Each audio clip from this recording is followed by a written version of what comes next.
Your Jeep's AC used to blast cold air, but now it's just blowing warm.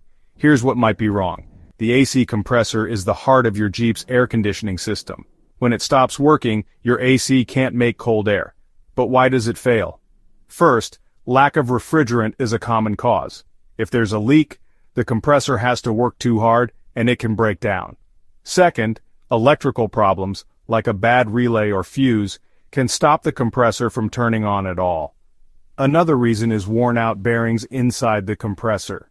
Over time, these parts can wear down, causing noise or complete failure. Also, if you don't use your AC often, parts can dry out and stop moving smoothly. Finally, dirty or blocked condenser coils can cause the compressor to overheat and fail. Dust and debris make the compressor work harder than it should. If your Jeep Wrangler's AC isn't working, check for easy fixes, like blown fuses or low refrigerant. But if the compressor is bad, you'll likely need a mechanic to replace it. Regular maintenance helps keep your AC running strong.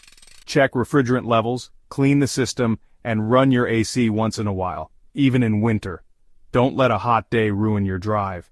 Now you know why your Jeep Wrangler's AC compressor might stop working, and what you can do about it.